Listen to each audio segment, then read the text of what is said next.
ఓం నమ శివాయ శివాయ గురువే నమ. Welcome to my channel. నేను మీ సుజ్ఞని. ఇది రోజు మా పూజా మందిరం అండి. విఘ్నేశ్వరుడికి ఇలా దీపం ధూపం నైవేద్యం పెట్టి ఇలా పూజ చేశానండి. సకల విఘ్నాలకు అధిపతి అయిన గణపతికి ప్రతిరోజు పూజ చేసుకోవడం వల్ల చాలా మంచిదండి. ఈరోజు తిథి వచ్చి ఏకాదశి అండి. మన శివేని ఈరోజు ఇలా అలంకరణ చేశాను. శివకేశవులు ఇద్దరికీ కూడా ఏకాదశి అంటే చాలా ఇష్టం అండి. ఈరోజు నేను ఏకాదశి వ్రతం చేస్తున్నాను.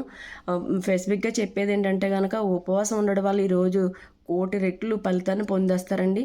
ఉపవాసం అంటే కటిక ఉపవాసం ఉండకూడదండి. ఎందుకంటే జీవుడు కూడా ఒక దేవుడేనండి. జీవుడిని అస్సలు బాధ పెట్టకూడదు. పాలు పళ్ళు తీసుకోవచ్చు. అలాగే ఇంపార్టెంట్ ఏంటి అంటే కనుక భగవన్ నామస్మరణలో ఉండడం ఇంపార్టెంట్ అండి. అలాగే లిక్విడ్స్ అనేవి తీసుకోవచ్చు. నక్షత్ర దర్శనం అయిన తర్వాత స్వామివారికి దండం పెట్టేసుకుని జాగరణ ఉండగలిగితే కనుక చాలా మంచిదండి.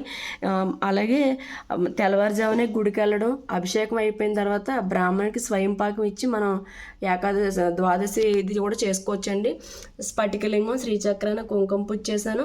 అలాగే విష్ణుమూర్తికి లక్ష్మీదేవికి ఇలా పూజ చేశానండి. విష్ణుమూర్తికి ఒక్క తులసి దళం వేసినా కూడా ఈరోజు గొప్ప ఫలితాన్ని ఇచ్చేస్తాడండి. శివపురాణం చదువుతుంటే అర్థమవుతుందండి.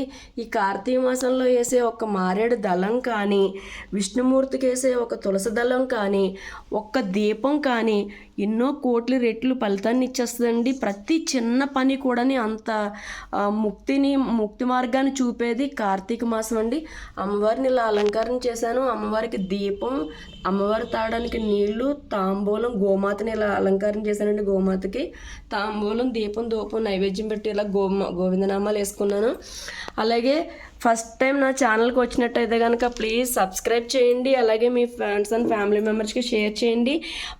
మా ఇంట్లో ఉండే శివుడికి ప్రతిరోజు కూడా నేను ఏ రోజు అలంకారం ఆ రోజే చేసి నేను ఇలాగే పూజ చేస్తానండి. 14 years నుంచి ఇదే నేను రిపీటెడ్గా చేస్తున్నాను. నిజంగా ట్రస్ట్ మీ, నన్ను నమ్మండి.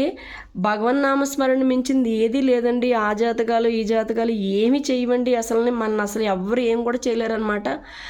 అంత పవర్ఫుల్ గాడు శివుడు, కేశవుడు కూడాని. అలాగే ఈ మంత్లో చేయడం వల్ల ఇంకా మంచిదండి. స్వస్తి సర్వేజన సుఖనభవత్, లోకా సమస్త సుఖనభవత్.